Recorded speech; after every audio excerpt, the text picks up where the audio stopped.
पदाधिकारी, स्नेहाताई, उपस्थित सर्व मान्यवर, खऱ्या अर्थाने समाजासाठी एक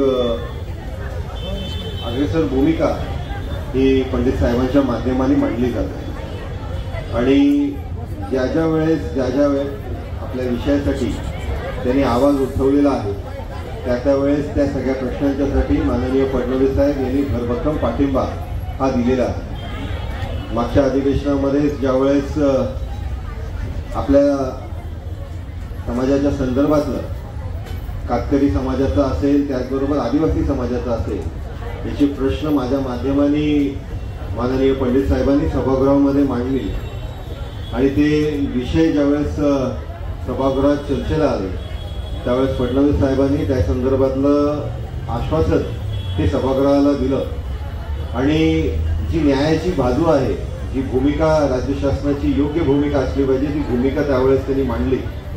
त्याच्या संदर्भातली जी पूर्तता आहे त्या होण्याच्या दृष्टिकोनाने आश्वासन समितीकडे पण मी पाठपुरावा करीन असं आजच्या या आपल्या मोर्चाच्या निमित्ताने आपल्या सगळ्यांना आश्वासित करतो।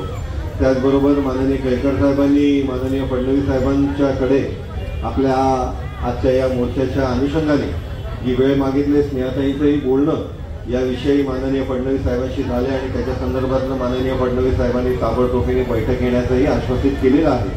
त्याच्यामुळे आपल्या विषयाला निश्चितपणे न्याय भेटेल हे आजच्या या आपल्या मोर्चाच्या माध्यमाने मी आपल्या सगळ्यांना आश्वासित करतो आणि त्याचबरोबर जे आपले प्रश्न आहेत ते शासन दरबारी मांडून त्यांना निश्चितपणे न्याय भेटेल असं मी आपल्याला सगळ्यांना आश्वासित करतो। पंडित साहेब स्नेहाताई विधानसभेमध्ये आहेत, केळकर साहेब विधानसभेमध्ये आहेत, विधान परिषदेच्या माध्यमानेही आपले ज्या मागण्या आहेत त्या निश्चितपणे मान्य होतील। आपल्या आदिवासी समाजाच्या कातकरी समाजाच्या कुठल्याही व्यक्तीवरती अन्याय होऊ देणार नाही ही भूमिका आज या इकडे मी या मंचाच्या माध्यमाने स्पष्ट करतो आणि थांबतो। धन्यवाद। जय हिंद।